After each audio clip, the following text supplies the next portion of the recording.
Here, no political correctness and no wokeism. You're listening to Underground USA.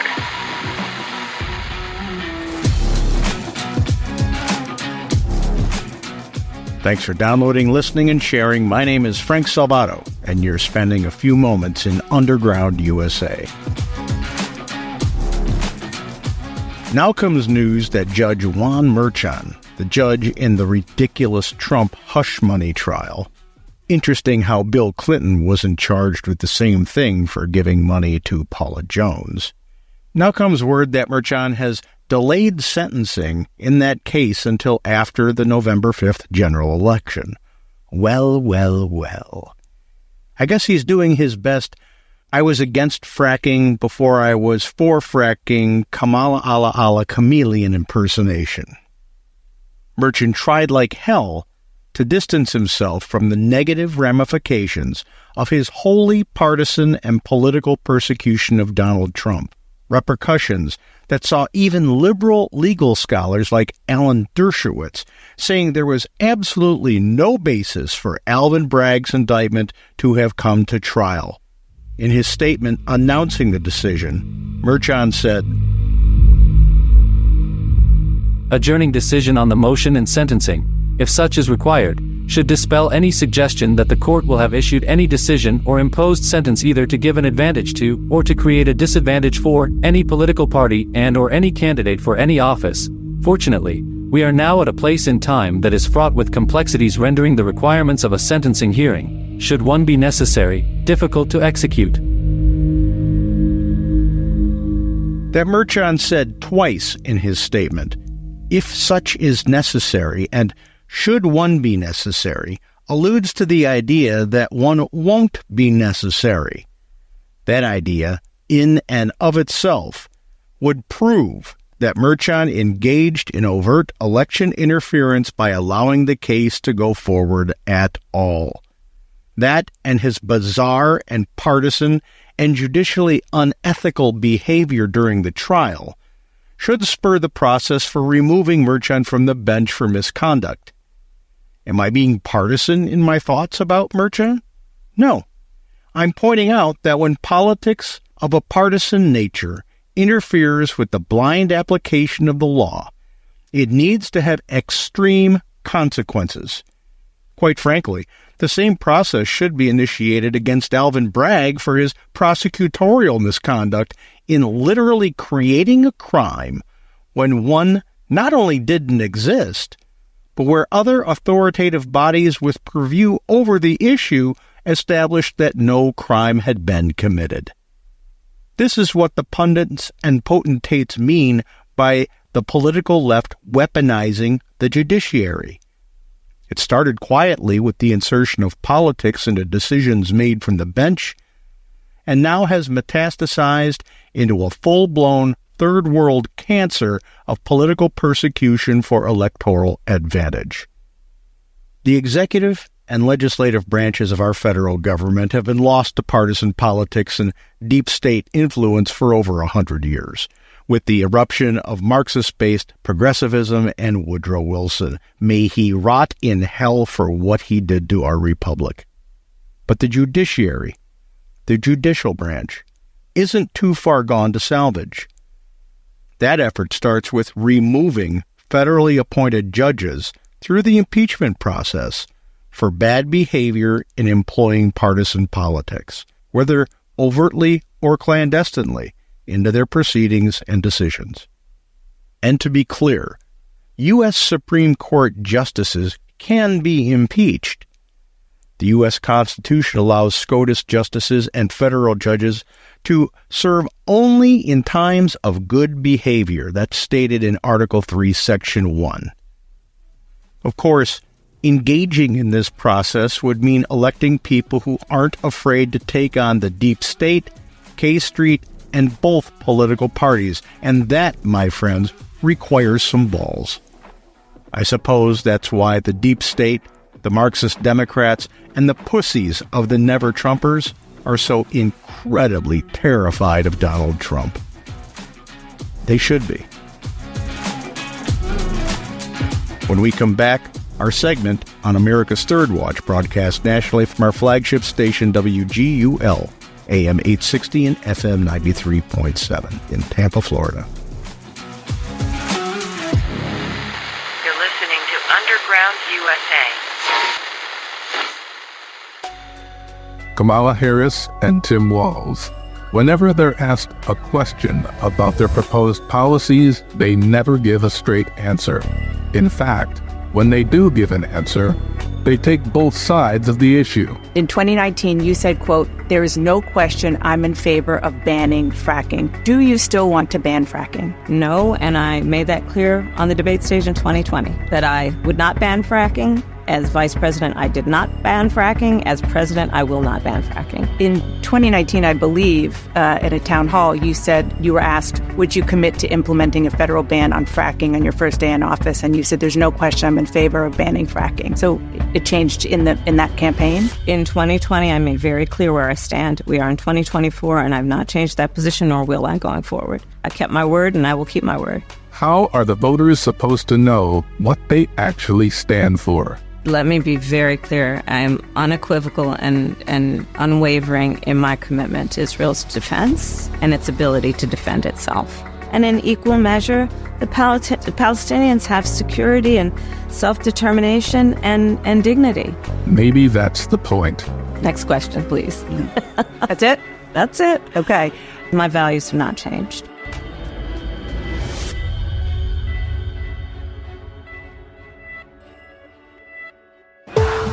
Our First Amendment right to free speech is under attack by woke activists and politicians. Wokeism seeks to suppress opinions and ideas that are deemed offensive, insensitive, or problematic, thereby stifling the free exchange of ideas and the pursuit of truth. It emphasizes social justice, identity politics, political correctness, and the regulation of language, and relies on euphemisms and ambiguous language to create the illusion of consensus, thus avoiding confrontation with opposing viewpoints. Wokeism is antithetical to free speech because it stifles the free exchange of ideas and the pursuit of truth. This is in direct opposition to the principles of free speech. Wokeism is an ideological cancer shopped by those who want to control you. This November, we have an opportunity to render wokeness to the ash heap of history. Vote smart. Vote against wokeness and those who would use it to control you. And, we have to stay woke. Like, everybody needs to be woke. And you can talk about if you're the wokest or woker, but just stay more woke than less woke.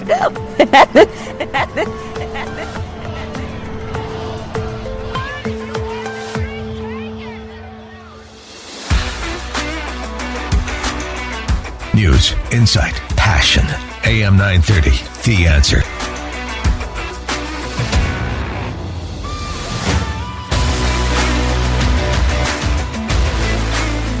This terrible shooting that occurred in Georgia, Frank, is still on everybody's minds. People have been obviously, praying for all these people that have been affected. 2 teachers dead, 2 students dead, 9 people injured. And we find out that the 14-year-old shooter will be tried as an adult, but evidently received the weapon as a Christmas gift, an AR-15, we understand. Well, everything in this story is second to me to the fact that the FBI had him on the radar and they did nothing.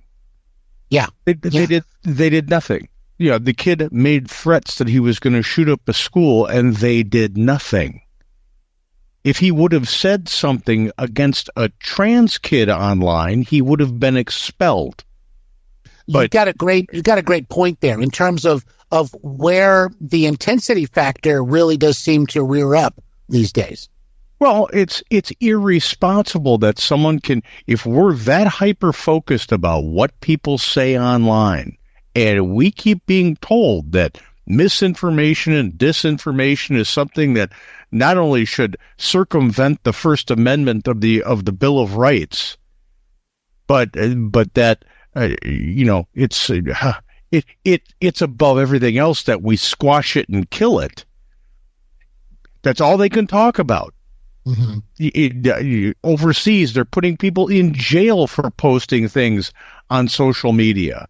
Over here, Kamala Harris is all for censorship. We can't have disinformation or misinformation. We must stomp it down at the expense of free speech. Yet someone can get online, regardless of how old they are, say they're going to shoot up a school. The FBI knows about it, and no one decides to at least sit down and say, hey, we need to interview this person. At the very least, alert the school that someone's making threats against the school.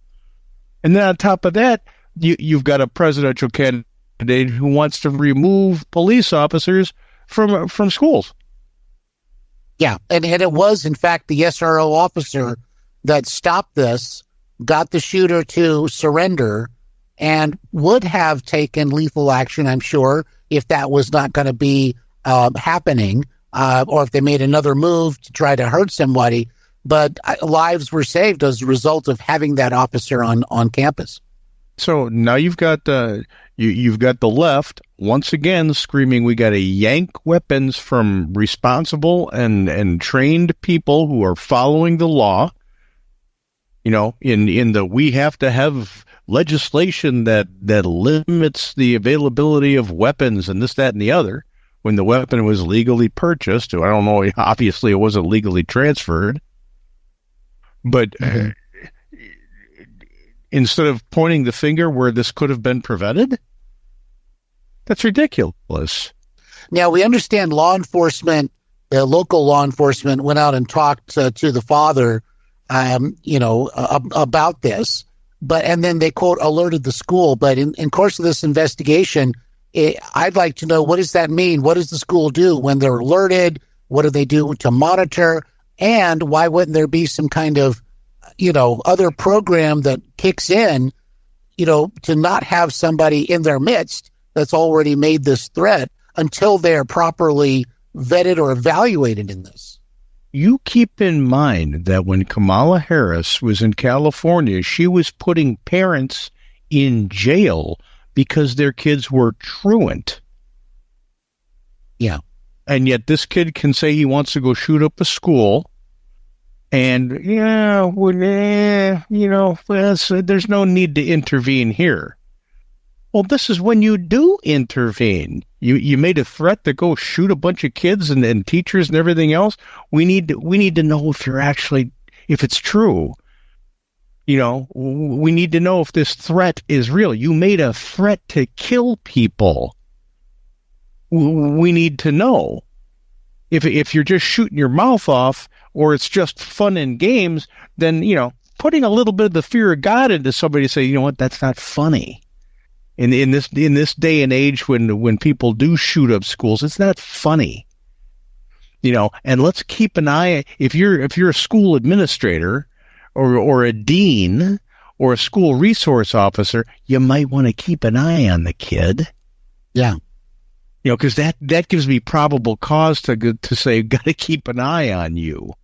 Oh, sure. But then you've got the parents as well, because if this is a legit threat and, there's no other, and again, we don't know. We're just kind of speculating. The investigation's ongoing, but the other parents at the school can say, I had no idea that this was a known thing. I would have never sent my kids to this school. I would have done something else, and I never got that chance. Well, I don't believe it is the responsibility of normal law-abiding parents who are actually raising their kids correctly, who aren't addicted to narcotics or psychotic enough to give a 14-year-old an AR-15 outside of a gun club, to have to remove their children from that environment. You had another comment I think you wanted to make about the parents relative to this high school shooting in Georgia. Yeah, and then we can get back to the governor who has the Chinese spies working for her. That's right. We have to make a decision in this country whether parents get to raise their children or not. Whether they're these parents in question or just parents in general. If we're going to arrest this father and say, we're holding you responsible for the actions of your child, then the schools don't get to say, but we're pulling our children away from you as minors to make their own decisions about their future, and you have nothing to say about it. You can't have it both ways. You either let the parents raise the child and hold them accountable for raising the child, or you hold them accountable for the child's action until they're to the age of emancipation. Mm-hmm. But you can't say in this, if we find out that the kid was drinking unbeknownst to you in your house and they get into a wreck, you're going to jail. Mm-hmm. But hey, if the kid wants to transition from male to female and at the age of 12, you can't do anything about it. Otherwise, you'll go to jail. Mm-hmm. You can't be damned if you do and damned if you don't. So we need to make up your mind. Do the parents have the right to raise their children and be held accountable for their children's actions? Or are their children the wards of the state from the very beginning who get to choose to do whatever they want, even if they want to be an oak tree? Right. Well, and of course, in this particular case, it looks like, when the authorities went out there about a year ago, they were told that, well, they have hunting weapons, they're hunting rifles, but the children have no direct access to that. So obviously that was incorrect, and especially if it was, in fact, a Christmas gift of an AR-15 that was used in this shooting. No, I mean, and that's fine. If you're a responsible parent, and like I said, and you are teaching your child to respect weaponry. Sure. And your child isn't exhibiting any psychotic behavior, like saying he wants to shoot up a school. Right. Then God bless you for teaching your kid how to respect firearms and exercise their Second Amendment and become an expert marksman. That's excellent. Oh, yeah. Good for you. Oh, yeah. There's all kinds of people across the country where they grow up with guns around the house and you're right, they develop that respect, but that's raising, a good citizen. And yeah, but this whole thing is just really off the charts. That's also being a good parent. Yeah. Now, I'm going to suggest that maybe having one parent who is a known drug abuser to the point of being an addict, maybe there's a problem in that house. Mm-hmm. And then when you compound that situation with the child getting on social media and saying they want to shoot up a school, that should raise concerns. I'm not saying you go in and you yank the child, or confiscate all the weapons, because I don't believe in weapon confiscation. But the school should have known about these problems. If a counselor is going to want to talk to little Timmy because little Timmy wants to be Renee, then we should talk to little Timmy about, hey man, how's your home life? Mm-hmm. Absolutely. Are you okay? If you need to talk, come into my office. That's what the counselors are for. That's when you should be proactive. But this idea we're going to arrest a parent because the child goes off the rails. Well, make up your mind. Are you responsible for your child or are you not? You can't say on one hand that you have no say in the child's life if they make a decision that's incredibly stupid, or you have to be responsible for every decision the child makes. One or the other. Mm-hmm. Well, of course, there's also the matter of security, because it doesn't just have to be a student that would come onto campus like that. It could be anybody looking to do damage. So obviously, in part of this investigation, will reveal how they got on campus, what is the security like, what were the expectations, and what steps were taken. Just to protect the kids as a whole during the school day. Yeah, I think the investigation should also exhibit to the public how much time was spent by the FBI investigating the threat that was put online.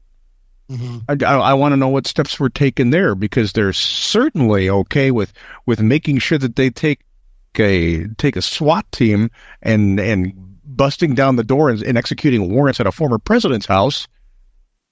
That's right. Yeah. Kind of priorities are a little bit screwed up there. But Frank, we were just mentioning too, right? Yeah. What do you make of the inconsistency, obviously Kamala Harris is not, pro fracking at this point, but I believe Governor Hochul more than Kamala Harris. Well, governors govern their states. If the state of New York wants to ban fracking, they have to deal with the companies that are doing it within their state, and there's licensure involved and all of that. So Hochul can do whatever she wants. She's doing a great job of killing the economy of the state of New York anyway. Right. So she has the right to do what she wants as the governor of a state. You can have a national policy for things, but as you know, I'm a firm believer in 50 separate states, 50 separate constitutions, 50 separate purviews, and that the Constitution limits the federal government because of the 10th Amendment to anything not enumerated falls to the states. Mm-hmm. So if New York wants to say, hey, our economy is going to suffer and jobs will be lost because we want to do something idiotic that raises the prices of fuel that heats homes and runs industries and everything else, then Hochul should have to suffer the consequences of the electorate. But I question the intelligence of the electorate in New York anyway. And I'm not being snarky about that either. I question.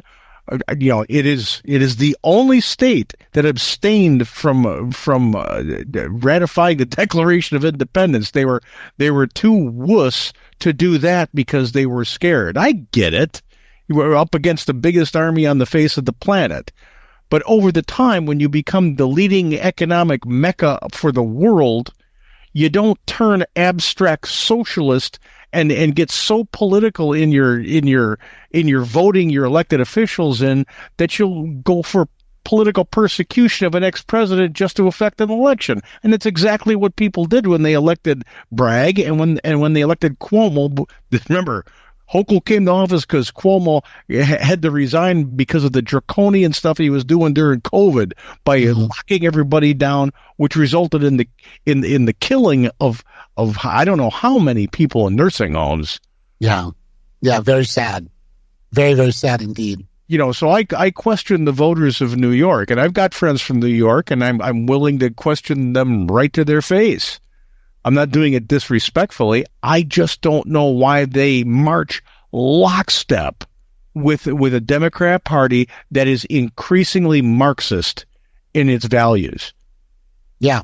And not to put too fine a point on it, and Kamala Harris's values have not changed. So that's kind of terrifying when you put all that together, isn't it? Well, Kamala Harris is a separate animal and a separate problem. But yeah, her values haven't changed. She said it 3 times during the interview. So we have to take her at her Marxist word, don't we?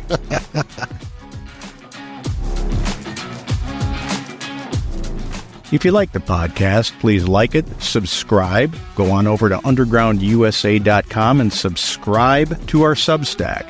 And if you're in the mood to help support and protect free speech, become a premium member. It would be much appreciated. And remember, talk politics and religion with your family, friends, and acquaintances. Do it respectfully. Do it using facts. Listen to the other person's perspective on it. But this is the only way that we can find out that we have more in common than we have in difference. And that's how we save the republic from the reprobates who have hijacked our government for political purposes. You're listening to Underground USA. My name is Frank Salvato. We'll be right back after this.